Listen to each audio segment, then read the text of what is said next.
penny didi dada. Hey, me ba watch any chinkava. In your brain, wabiana, chacha, baba, and so many chacha. Rich game on up for me, I'm punching kagra. Hey, money man, shut up, papa. Yeah, the CBI, back is so, me do more. Shut the wallet, I dress so, want to be. Adidas, me deep, namada. La Pamela, Monica, Pamela. La Adidas, me deep, namada. La shut the wallet with the new Pamela. La my coach, Joe, Bakature, my heading, my fan cool. Semi Jimmy, Mammy, why be on the Mama City? Akasimano, Dumiano, not on Chroma, Adom 106.3 FM. You're live. It's Friday's edition of Dwaso Nsem, Ghana's biggest and #1 morning show on radio. Shatawale, new formula. Edu say now to Homa DJ Wana dia. Say Pamela, Monica, Pamela. Onio. Shatawale with the new formula. Up on the pura comedy, me penny didi dada. Hey, me ba watch anything. But Nansian and demolition exercise be akoso ewo old Fadama. Old Fadama won cry ha. Aboboloshi mpotemu ha. Na adehia awamo ho yakodwi ho nyina. Ama emu nsam ne de eye emu dodo no a animsam. Na yakasai omafo yetu wa mu free ho no. Wa mu nayem edin. Menka ne sa. Ezansa wa mu ananka wa mu tetete kiosk ne containers money wooden structure ne ade a wa mababa ananka wa mu edemu no. Sebre ni nyina ya dwiragu. Ena yabo canopy. In fact, videos are mehuno canopy ya trase ya party ni ade wase ena yabo. Say in the meantime no wamo entrance ye. Na asamu no egusu a ekoso a. Adwenkyira dodo no aba. Bakufri Honorable ABF Husseini, or a member of parliament for Sanergu. Ewe tifido mantem. Na yebeti na adwenkyira no. Na afei yewia. Wamanfo wa mo te ho no bi no soso, wa mo soso akyerɛ wa madwen. Nia wa mo fam. Sesebre ya yatu wa mo yi. Tane wa ma setena mu ete. Eno soso yatie. Na migusu ameka say ya uko Facebook a Adom 106.3 FM wo Facebook enfoni ni wo ho say ya ka say ya omanfo a ya dwiri wo mo ana ya tu wo mo afri old Fadama sane wo ma setena mu tie wo mo nayem sane tie uko Facebook a se si ya wo be hunu mfoni no sane tie ankasa na Honorable ABF Husseini ena ka say all of us are law abiding, and so in circumstances where we have to seek the enforcement of the law, so be it, the law must be enforced. But I'm saying that, Massa, we are human beings caught up in a very terrible situation. But everywhere across the world, everybody is crying that what has happened has never happened before. We are in extraordinary times. And so one would have felt that even on humanitarian grounds, on grounds of the humanity that is in us, in a situation where we are asking even everybody to stay home, to stay at home. Now, if you demolish somebody's house and you ask him to stay home, where is the person going to stay? Where does he call home? So I would have thought that at least if for nothing at all, we will let this extraordinary circumstances in which we find ourselves pass. And then we can find a way in which we can deal with the matter at hand. But for us to go and render hundreds and perhaps even thousands, I'm sure you know, for every little room here, there are so many people even living in one room. In a situation such as Sudan, the houses have been demolished. Where are the people going to stay? And so we are going to encourage even people to violate the law, to violate even the social distance that we are all talking about, so that possibility doesn't exist for them to be compliant with the law that we are seeking to enforce. Ejana we be Husseini na what you say na dwene mu no sabre nya bre a enka say yetu sa anamo no enti ono so na dwenche no na omanfo a wo mote old Fadama a enei wo ma setrem akoye den kakra Wamo so so wamo ne ensem twerefo atwetwe nkomo. De me waka kira aban ni se ontimi mma eduane ndia. And the idea is ready say ombie kwan ne mai. What I have to tell government is, if they cannot give us food, they should allow us to go to Tamale. Hunger is killing us. We don't even get water to bathe. You free Tamale side until ombie kwan ne mai. Na entimi nko because adechi ayenye aduane ndi ensuo yenye binjale ena edem so ayedem yetuaka esu ayenye hwe entini de ade ayesre no se o ma aduane dia ombie kwan na yon bia na sua enti ansua no enti ndisi apia otana mesua na ento bia anti ahu chire ya paacho enti ya de anya se kwan na anya kakara se enko ya kuro pacho ade na mo chicha no o ma ebi yenye bi nkofo se aban chicha eska na eji ye kronfo ye mami musa aban chicha eska nso ye hu ska bia akom na edia yesu nka se do ye no mbie kwan no ma ya na ye nko ye krom sanko ye che ye se na ye wa na akom nko ya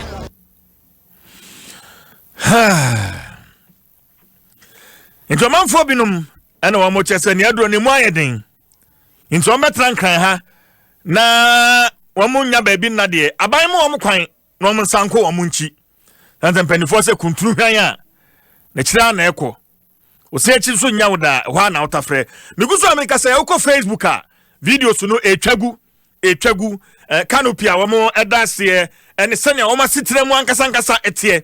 Ukọ Facebook Adom 106.3 FM wo Facebook a obehwe video no ewo ho sey kasa ya anti ka ho na ko Facebook na onso so kwahwe nkoma ya twetwen se na be ya obeti ase eye hye so na poso Electex foam Damaco roofing Dura Plus where Dura Plus goes water flows Societe General SG Ghana the future is you Vodafone the future is exciting ready and afi Agbeve Herbal Center Kwesi Paka Wilson eno yensem trainer old fadama ensem ya ebobo bay wadi akira paka de minim no popo anim na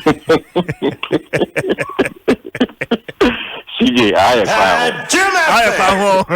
kwa ho Basi boko de ya mi adom wadi ache me ya pa na so ya mi adom ye ho ye etiefo ni ahwefo mo Facebook de wo mo hwe videos a wadaroma o de baye no ebi but wona wo call ho tramfoni ni chain after demolition exercise no et se ankasa old fadama kwasi yeah actually CJ na Wednesday and I am TSA AME and Sanitation Ministry jury a dan bi egu old fadama na ye boshi so na yampa na nyumbe no like I say hwe bia on medicine.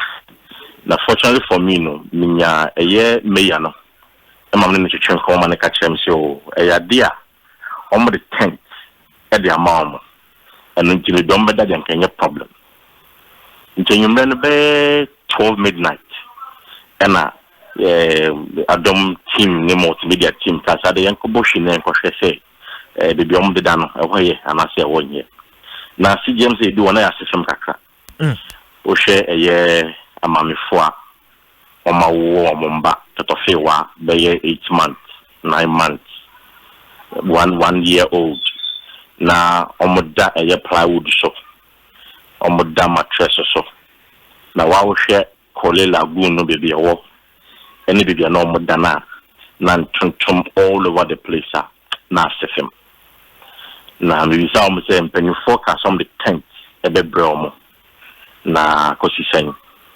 TJ moya miya ne se penimbi amba ho omonte hwe emfiri bia ho embanto omote won so de wa benya plastic chair na watwirimu na wada wa benya table si na wasa wona eguso na wada bench na wasa wona eguso na wada omomunye bebi nda no ya meka chairman ne se ya de omenante sa de bechi ade chombe wewem no makobe bi ombe so moko na miya misanya ntiase edumun susu de omo enough for any omo busa for kakra e wo the other side of the slum na ɛhɔ deɛ ɔmo ndwirengu no nti ɔmo so ɛkɔ hɔ na ɔmo ni obusuafo ɔmo ni namfofo ɛwɔ beebi a ne deɛ ɛhɔ a na ɔmo tie nti ɔmo nam kɔtɔ sɛ ɔmo de da plywood so ne sɛ metal chair ya baby ɔmo sensam so ne table tops ɔmo de da so nti na yɛ asefem paa yi na ndra no MCM Komoko so members of parliament ekoho Amnesty International for koho na isanya nti yese ampasa omode tent na ba nje ka se be kwa kohwe biem se ya ampasa tent na ba na CJ ekodu ye na enye tent na eye canopy se bia wo ye eye ana wo ye wedding na the canopy so ko for betna se no enu bi ene sisi ho na canopy na ye bako 5 no cry is shot. If there's anything to go, I got a 5 no cry shot. What we need to soon? He be on big jury one guna. Some ha meaning can only here 10 to the year 15 because almost those ye. It's in France the canopy back and nipa be 2025 in the Guasia. We share over 1,000 people only down with them to see you and I can't want me. It's 5 canopies on the buy no. No more to come on, almost themselves. I didn't question. Now, the interesting part of it is that almost can't question for them. And besides, I've been to no more that canopy. Almost you almost say a tent. Almost change TV and almost change some me and the kind in a tent no more tea. Na canopy in a tent today. And ya dear back home. You cast a tent, baby a bit in your cover. Na wuti me woman tuntum entimi mbonra na canopy jam kwadasia 1 heat ebeba 2 in tuntum ka be sai we omo account it is better so mbeda pete mu hot say na omoda na omoda omo shirt apapa mo a so mo fo moda dia fa na tuntum we omo a en no ba we omo a kama ade cha na ma so rekọ an we omo so na yam na mbeda omo se nti ne canopy ni di anya dom bedem ndi sije ni kra the coin and a demand da almost the canopy nasi. Da bench no so, da plywood no so, tray a year plastic case more mother da almost a canopy nasi. In the canopy no buy any day, Sebi, but I ain't the buy no. And say, almost in your TV. Okay, you know, no more can say, almost fat tent and brown. Paka, my main bisawi. About time wom because me share video ya na for uko Facebook obehu about time sabi omo ma hye omo chi a womo eti bench so na akora no hye na chi waboni maame no aboni trase a kyese wada na akora no so ada on na chi about time womo wom na afeye biom womo personal belongings so womo bags a womo ntade wom ko pot ne nchanse womo ne amaduane ene sa ne ma no sesi ano egu hinfa etisen paka CJ a bit more catch them say, si be at the end of the year, no one to me from no money be. And see a tire showman and one that's a showman. A be see the only lucky time they shot a free chair banner. Omunya that J. Timothy say no money be, and then chancing be. It's no baby a anchor, a boo buy an anchor on a honor and on the money go. Now, see, there's one intention they say, Uba a year old for Dama. Kiosk back home, Nipa Bay 10 and a dem. Kiosk back home. It's no, na you will boom in an Sanko for Nina, the Yomunya Dano. Mako come in pattern or the other side, no Mako come. In Jacko 15 and at 20. And I'll counting a domo say, and Yadom Bacadom and nonsense, sense of almost dorsal you walk do. Into your car about your problem. Into your money, a bit in your beast.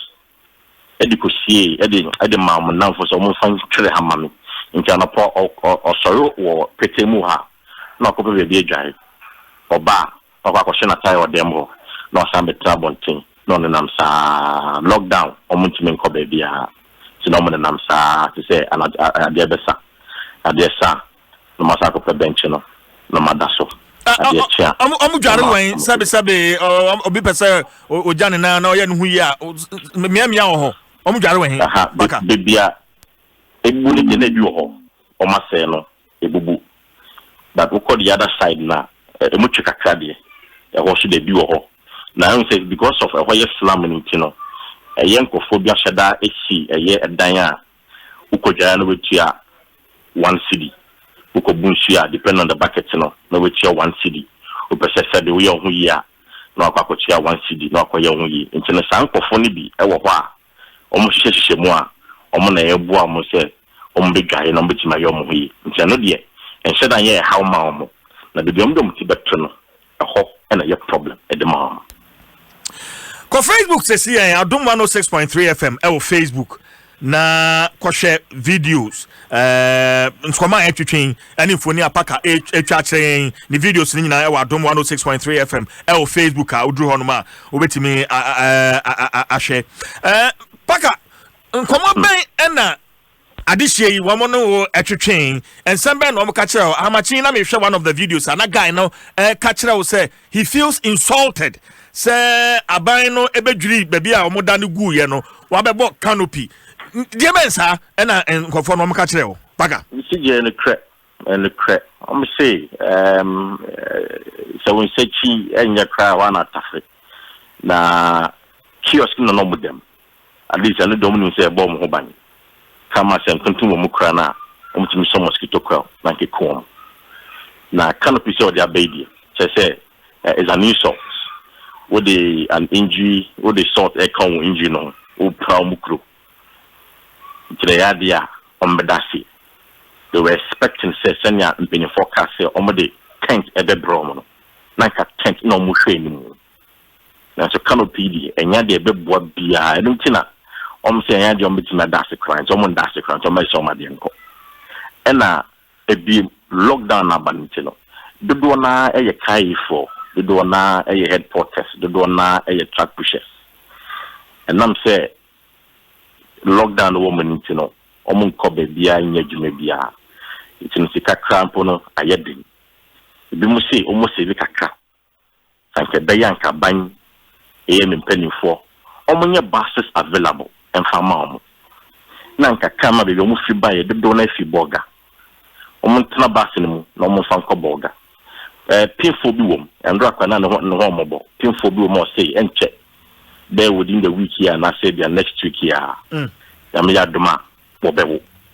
Now, how the Dajani and the says, she or one of the courts no bar, and him and not better with the banner. Question will be summoned. She gave me Yano. It's as a mini answer arm the demano.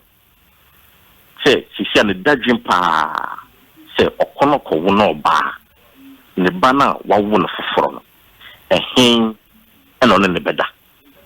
The son said, they are not done, not on any kunu, and then a down for back on a normal down. And now, on my jury one. She said, baby, I could tell you now, why ye, ma, nipper 5, nipper 10, and at them. Bad time, they are awful for, and him and the band back up. In the slow son, sank a bay ya. Almost for bass and brantem. Now, on one coborgano. Now, what dear, a bush for a fee ever ho, no papa ever ho, or war. Sabi obetene fie on da bonti onim send ba no at least obi ade bi pa obeda ma me ba kwa na me ne kasa ye and rechi me ne kasa na ba no so ye me nsa bo bi ne ka no se denyo na win utin se mama ne ha utin se o tete na so oni bebi akọ ni kunu gira ne nchen na okuta ntoma na ode hu ho mo nti ne ba no jai se ne be ya menya kwan a me ne oba na be kasa and I'm beside Bantam, you would not think some of the action. I say, bra, me na me ba, and a double thing. I say, bomb home by me, them your bema. To me da, a yammy, need the mepe be actually. Namada. Here I'm meeting my dampo. She said, I idiot. Panam person become crum. Into the room, na see. A ye crum and on Posomoko, it's a caban by ya. Woman on for basses embra. Nan come Canada, yeah, some from the lockdown. Nan come to me call a year not up not almost by. No more try until the things are over. Omojitum say, baby, Omotening yet. Omojitum say, Paulina or so more Omotimona or some dredging or some yet. Then so almost a time no. What catch on say a dear side you made ye over Baby this. Omo ya way. Nancy one bomb man say, and then I may ban a such an ameba. You know, almost problem in and say, oh, yeah, almost someone when I'm a bomb can't with jump on tumble. Okay. Omunim pass say, mpenfo bebo mama nyese omo beba beye demolition exercise no no ma obeti eye Kole Lagoon omo ya we na nsusu no mo nyinda say time ya abanse memo bi anko baby e no mbeba na sisi na so mayan ko baby ano a wa bebu me dan no some tisia bonten na police for chimi asoja for chimi gen e na meka bosi mami mpi bosi amne bibi ameda ni bibi ametina bosi mami mpi na sige just a quick one and bring me abante ba ko de no so fresh on me kasa o camera so na no kind say na yere na o hobby o mu demolish na o ka che ne so onko ne relative bi wo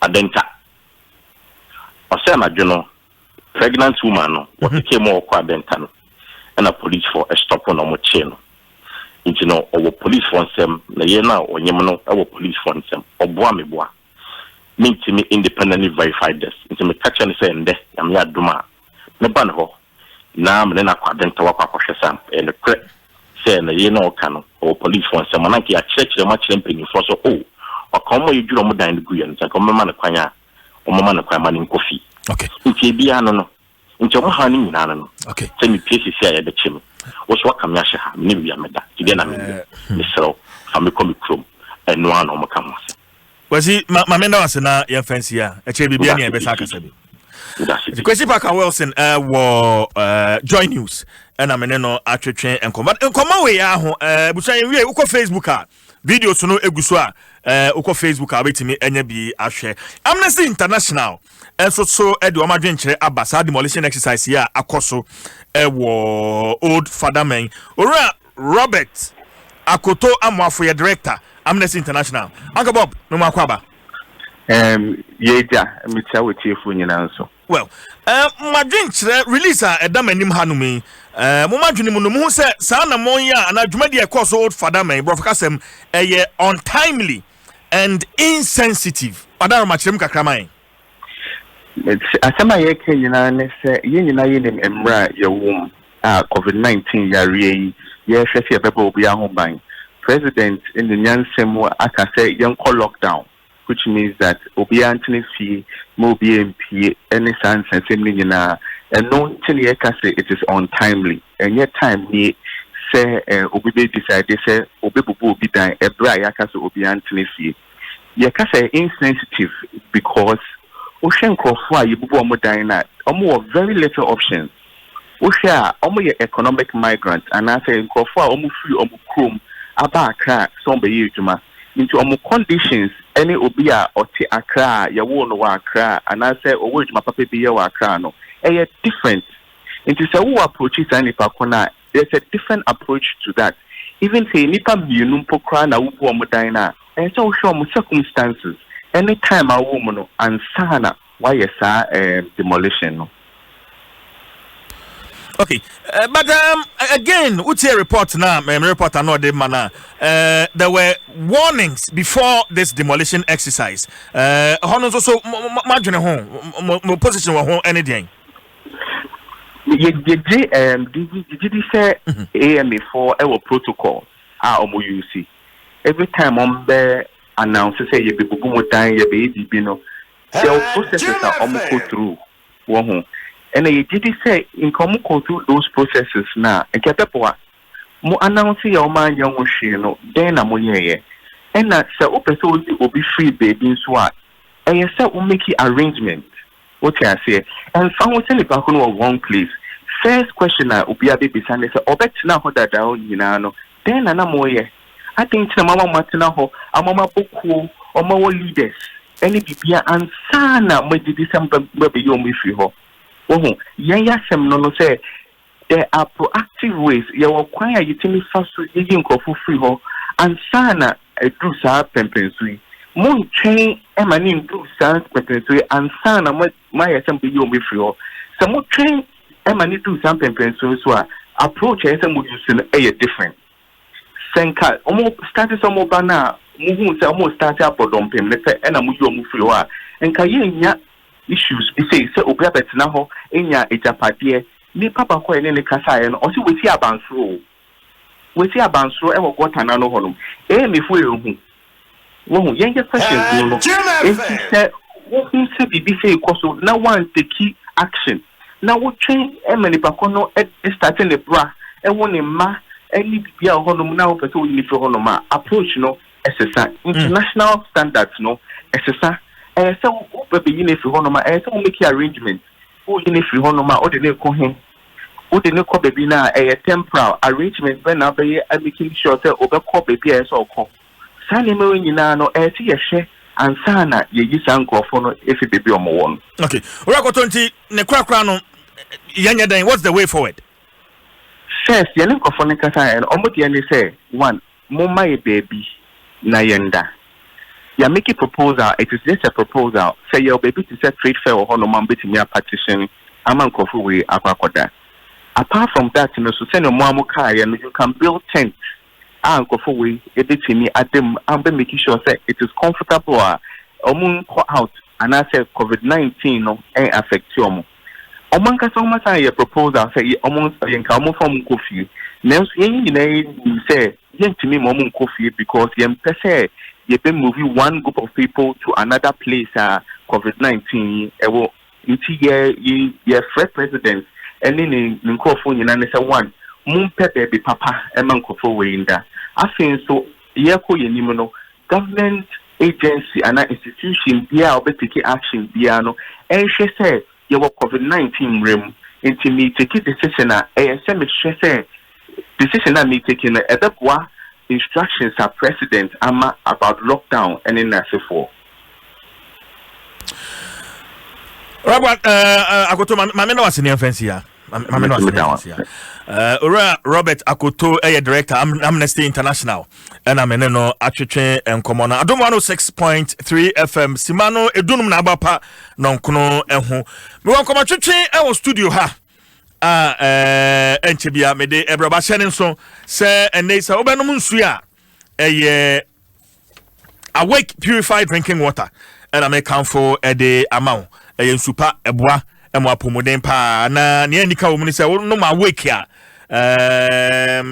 na woji of from so enkwa it say bottle bia obeto no yeyimu one peswa ye bobo anu an ye de akoboa National Cardiothoracic Center or Kolebo already 1 million Ghana cedis na ye de akoso wo mass ni no awake sabre ya hu akonya se so no musuo bebre no musupa awake kasa preko company limited na de abedwa so awake or say one for life a driver from so eso Total Trucks Club no esoro pa chane so mame o ye trotro driver na taxi driver na se wonte hu asema o register o Total Trucks Club card no ewo Total Filling Station bia ye free na afei emu akade ne de bebre na enei wamse me mbo driver for kokko se mo hohoro mo nsa na afei social distance mo fanya adwuma na afei mo mbom homoden pa se wode wonsa e ka wano wode ka wani ene ne etisa no ni nyina no obeyi hu afri mo sanchechei efri Total Trucks Club or still e bosso keke se wo sende wo bisika sa abraimu a MTN Momo and I make come for Eddie amount. Zemreya untimi nsimu pampan na unfes kan gosho obi nsai na ewo phone so a na we push the amount boko enti shene so obetimi nso atu ya download my MTN app no a utimi EDSR transactions in. Stay safe and stay connected. We there for you everywhere you go. Enti eno so yen shene so sa emfa emmayen amampanin kasayemu onegana fo nyina ena odin hihye etudwa. Say as part of interventions aban no aye say ye dey kwatia COVID-19 aban no absorbing electricity bills for lifeline consumers na fei commercial and residential for no so 50% aban fa na yen so ya fa 50% in kaye no enra press briefing no ase energy minister e de betudwa se nyama ba kumienu bi wala ni nyina nso kan komotwetwe hu nti enka sa intervention ni ehyasia immediately no ye de ekọ busumi eda yanim May anapay ye begimu enchemu ora William Boatin ekasa dema the electricity company of Ghana Lawatin ye shesha Mete on kanache. Adwuma ni ntimu say up and down sa. Ba say bibia boko de. ECG boko. Boko. Okay. Young zooming straight into the conversation for Obia.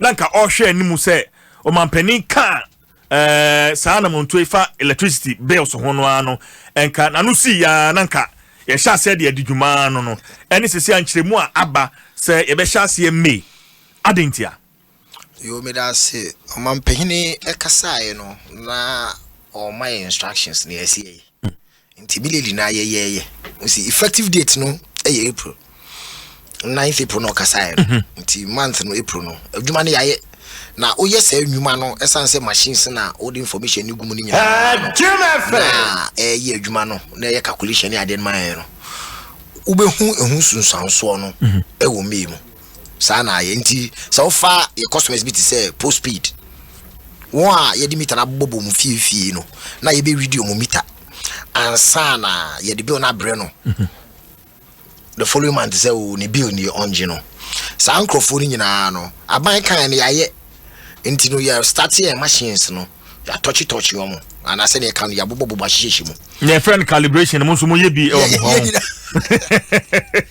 ya configure system no ama ya yes any awoka no okay na mo sense ya tuob ne kyerɛkyerɛ mu nti ya kyerɛ sɛ because ebi mo han ke betuma mo saka mo de na immediately no credit okay ya ofa won use smart prepaid na say smart nti eno no machine bobo ya na fidie bia internet ko fia nti no ye ma ni meter no ho smart prepaid customers for example ni say ye ma ho eno mo so mo ma ye ho mo to be to online omo say no bo machine e betuma kyerɛ na oya ne saa how kakra obi nya ne say omo ya kakra bi dodo na enya prepaid for ni bia so mo nya smart na obi say na e de no ama obi no wagya me na entokwa ne how ba because I believe say in your system munim say eyemia busumi bia meto say me prepaid customer busumi bia meto 100 Ghana cedis enti automatically saban so afa 50% na me residential say meto 50 Ghana cedis etimi de mi twa busumi ne that's correct right that's correct good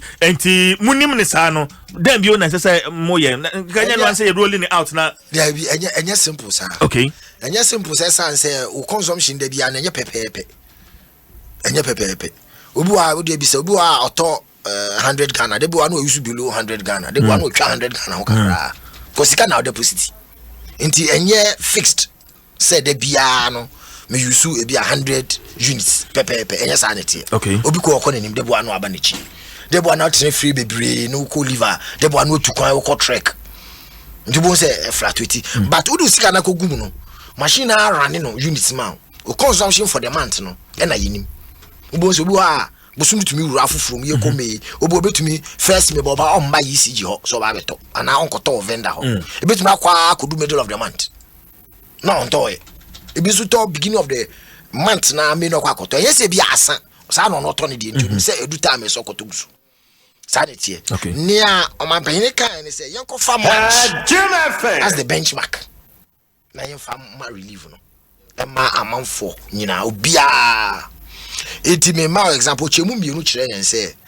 o man pay say we 0 to 50 aye for lifeline customer 0 to 50 wa o mu ni bi mo bro afo no ebi mu fu say o mu swa na obi a 50 units dey odko e dey friend units no 50 units we dey ko sika mo a me no ka say 19 cedis ni akire 19 cedis the 2 pesos now consume sika no no translate into sika now sa dodo no kra hwe e books ma say na me honorable minister ne kan na ya bro 1 million ewo ECG net ko for the akra mai omnanam 600,000 nti onipa be 1 million ebro so ewo yen ECG from kwa customers over 1 million ebro so our use 50 units omo follow within lifeline nti kasi challenges dey say bo aba ne no dem no say ache no wa che nipa makomako 1 million free electricity every month for 3 months sana say chere now oba ye consume bro 50 units na yen ka lifeline no ho no a yeso ye do so pa uba fa ECG a ye ya be 3 million kwa ye twem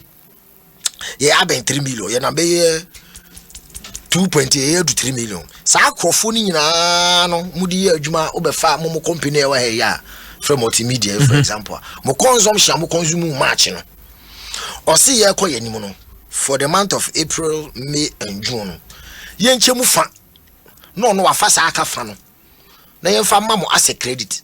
Na say sika no. I say stimulus package bi no. Mo fa mo adwuma no, na adwuma no ntumpon. Nti wa udi adwuma no sa na akoye na wa udi ti afiefi mo no. Aye relief. Nti me a me consume 300 units a. O sisa ko sika mo e be ye 200 Ghana no. For example, na chese busum bia no for 3 months no. Wache me 100 Ghana because me match consumption am de hwe ye. Wache me 100 Ghana. Na chese ye ko ye nimu no. Wa ma me 100 Ghana sa busum me ensa it was 100. Ti 100 Ghana wache mu fan na me 100 no so for 100 no. Me de beto to niama. Na me de aboa me relief because of yare a edi enyin. It is an okay. Now in the implementation na ebe ma wonya ade no real no. E na ya be chiri mu say the honorable minister no kan no. Say o package na esansa ka April no. Ye de call May amount. The 1st of May no. The sang anka on 2nd April no. Ye de ma May. First week in May no. On sabe cancer relief no. Na May dia na esanka osaka no, osaka June. Na June dia na 3rd month no. Na o man pay ni kan dia amount July. Into the same thing. The preceding month no. The sanka ka April no. May near the amount June. Na June dia no. Ye the amount July. Into she say 3 months leave na. O ma pay ni kan no. Ye dimra no so pepepa. Ya amount. Ni ama I say nkofo kasa o nkasa o kan na no fo so kwakoto. Prepaid baby and esa kan ade no. E no na initially yenya complaints bebre. I no na ye so. Say o ma pani aka enso still ye hu hwe. Say yan take time na ye ma ebi munya na ebi anya wan hwa na de. Na yenye bibia bobom configuration ni ade nyina ma ebi nya nje ebi na ntokwa nkoba na agitation ade no ama obi me next door so de wenya me nya na nkofa free na de ntokwa abade ye hold on ni em package nyina ni start first me no na chi so bia postpaid, prepaid smart, non-prepaid smart obia industries obia sabeka. Okay, Robertin to bas na chire mame for postpaid consumers and a prepaid smart and a prepaid for ankasa. How is the reflection going to be? Say me you supposed pay that you ram me moi then I mean who ever me be on so be like the be bremeno then I mean who ever so who say we there I don't know abampa a reflect ampa to bas na chim che that's into far postpaid na ye the bill na be bre on ye the bill na bre wa ye the made and you the April bill na e bre ye the be ba no essence your machine kita o match consumption dida for postpaid anti kita no kipa no so na be bre no na ya tro ho nti e bebu wo kan nyina ma pepepe o ka wa consume April no ye the bre May enu go so total 300 Ghana say na me kan na ye the another line aba koloma ba ya tro ho say COVID-19 relief and our government of Ghana relief okay unya for March 100 Ghana inti ye be discount wo kan esanka otua no ne ya tise sika na free mu inti ne esanka be tua 300 Ghana e ma ye no me ni mu no ya te utua 200 Ghana ma me say me su 300 units 200 Ghana no ya te 100 Ghana e free mu your March dia no relief na abansi enfama na dia ma no okay inti for postpaid for ne dia wo be hu e wo be on so okay transparently na wo hu say wo total inti discount no buy o match any benchmark no match consumption half inti be no because we 200 units inti no na me 300 units na 200 Ghana cedis no inti no me dia ne bia me nya me 100 Ghana cedis na no ano okay inti atie from 10 dia wo be hu or how be any. Okay, so for prepaid smart for the almost some there no semiba prepaid na ya was smart any non smart ni na prepaid ase kira ni say obeto egusu and now the scanner kwakoto now the scanner be gusu ansa na we use. Unfortunately yes starting now you knew pempen so say technology involved nyama foforo banana nyama yes smart enti ya will be your system ni mu ni ade a enye smart ye ndi kan fa won yes smart no yes simple no we are smarter as ye kira ni say o my ho nti ye app ni ade ma to meet online uto power no online ye credit online o kwa akota o na oka na ye bugu map o na akogu o machine so ama sa microphone sa customers ni nyina no you first me ni mo a ebeba as a message say na onya message no ubenya message na ba so me say relieve government dey ma wa ye use benchmark of match no ye do atoso ama 100 cities into sanka me gusu jusu sa 300 units no as a year they run it through as a case study and as an example edeko nti sika na be gusu ama na wonya nti pa wo meto obenya smartphone okay and happen so a wa beto bi agusu ni asechira ne se unyenya sa sika na ye de ama units agusu na da sanka sa abosumi no me ni mo na esanka okoto di sika koto be 200 Ghana no jama 100 Ghana units ni nti abeto agusu aye 100 biom na so ache sika be du botom no 100 Ghana cedis so funny American na che still no wonya sa relief no aba is the form of money e won say ba enye yisi ya fisika and aban fisika me shewonsa be san say wotua farmer wonti no na de bia nka akoto na esan ka woto 300 units no what 150 units and I 150 units I there actual okay based on match consumption no emufa any the amount okay eti if you are no about one enye smart no na you use card na ade no to card ni kire meter no so na me say me de end no ti u ko me kotogu so na me de abekire meter no so thank you to the stress so now the kwa to me no mo a o de command nipa no a card no command no a essence system you such a way say say obu bi so shim ni ntino say o man the token bi so me to e bia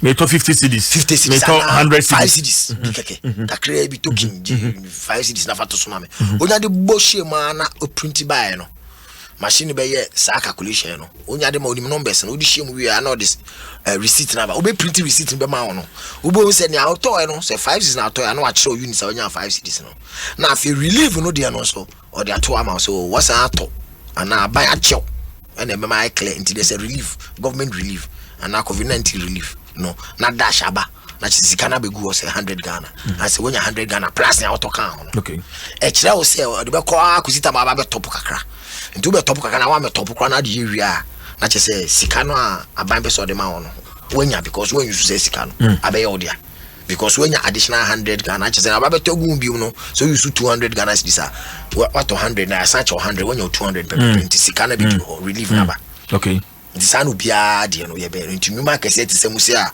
mo running to thousands ne ade no sa fa no abande ma yen hye no so se benchmark no for the month of March and I person amount for hye no so pa na wan ko fa ni April no tototo no afa anye ne calculation kasa ye ko mi ni de April de no se na me to nti ma tro nti April no ene ye de ma mo so utie ni a o man panyin kan na o ka say ye benchmark any match consumption no to match de no and na ye share so e dey IS ahye but for say me the car me the ECG for car sa interventions me enjoy say me the car wo de car so ube okay say car na wo de no untua kan nti disconnect o okay nti wo electricity but why reassess utua okay it doesn't matter nti bibia atwamu asaka ne de sem ba betua ye ko enim kura so utua nkaka ba nti wonya relief no ba gu oni ate de se atifim de be ka no eda ho okay but some de kana ya disconnect me a ye de kana disconnect wa